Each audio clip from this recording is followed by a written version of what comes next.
সদর পুলিশের বড় সাফল্য শ্রীভূমিতে গৃহবধূর বাড়ি থেকে 10,000 সন্দেহভাজন ইয়াবা ট্যাবলেট উদ্ধার।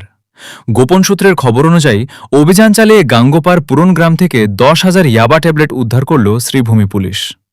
একই সঙ্গে গ্রেফতার করা হয় সমুত্রা বেগম নামের 40 বছরের এক মহিলাকে। পুলিশ গতকাল সন্ধ্যায় এই অভিযান চালায়। এজন্য আগেই সিজিএমের নির্দেশ নেয় পুলিশ। পরে মহিলা পুলিশ আধিকারিক সহ যোগাযোগে অভিযান চলে। ধৃত মহিলাকে সদর থানায় নিয়ে এসে জিজ্ঞাসাবাদ চালানো হয়। অনলাইন কাছার টিভি চ্যানেলে আপনাদেরকে অনেক অনেক ধন্যবাদ। পেজটি ফলো করে আমাদের সাথে থাকুন সবসময় ভিডিও পাওয়ার জন্য।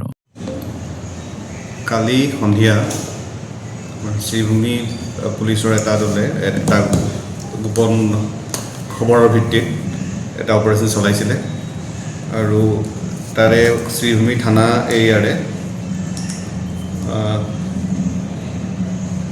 থানা এৰিয়াৰ আমাৰ গংপুৰ পুৰাণ গ্ৰাম এৰিয়াত তাৰে এখন ঘৰত যেটা আমাৰ খবৰৰ ভিত্তিত অভিযান চলালে। তাতে আমাৰ এগৰাকী মহিলা সমুৰ্থা বেগম তেখেতক সেই ঘৰখনত পোৱা গ'ল আৰু তেখেতৰ আমাৰ মহিলা আৰক্ষীৰ উপস্থিতিত প্ৰয়োজনীয় অনুমতি যি লাগে ৰাতি আফটাৰ ছানছেট চাৰ্চ এৰেষ্ট কৰিবৰ কাৰণে সেইখিনি লৈ যোৱা হৈছিলে।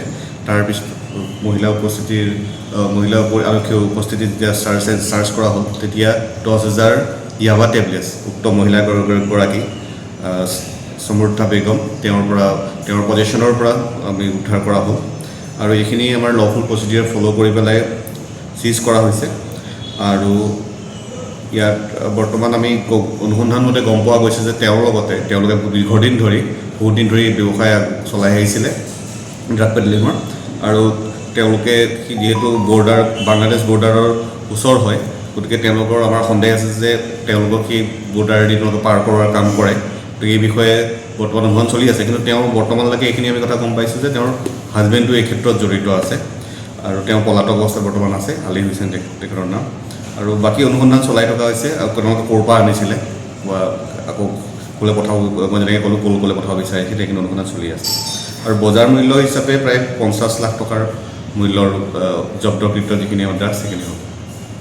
বৰ্ডাৰ এৰিয়া হয়। বৰ্ডাৰ আমাৰ যিখিনি আমাৰ গিৰিজগঞ্জ এৰিয়া যিখিনি থাকে সেইখিনি আমাৰ আপোনালোকে গম পায় আমাৰ বাংলাদেশ বৰ্ডাৰৰ নিকটৱৰ্তী হয়। তাৰ পৰা আগতেও আমি অভিযোগ তেনেকুৱা ধৰণৰ অনুসন্ধান চলিছে। গতিকে তাৰ তথ্যৰ ভিত্তিতে কালি আমাৰ DSP হেডকোৱাৰ্টাৰ মানস আৰু আমাৰ OC শ্ৰীভূমি তৰংগ তেওঁলোকৰ নেতৃত্বত গৈ পেলাই এই অভিযান চলোৱা হৈছে। আৰক্ষীয়ে কিমান মানুহ এৰেষ্ট কৰিলে? এতিয়ালৈকে সমুৰ্থা বেগম যি মূল অভিযুক্তগৰাকী আছে, যাৰ পজিশ্যনৰ পৰা ড্ৰাগছখিনি পাইছোঁ, তেওঁক আমি এৰেষ্ট কৰা হৈছে। আৰু তেওঁৰ লগত জড়িত আৰু এজনে আমি গম পাইছোঁ তেওঁ অভিযোগজন, তেওঁক আমি সন্ধান আমি বিচাৰ কৰি আছোঁ। তেওঁক আমি নিশ্চয়কৈ সোনকালে কাৰ্যত কৰা হ'ব। ৰিলেশ্যনটো কি আছিলে?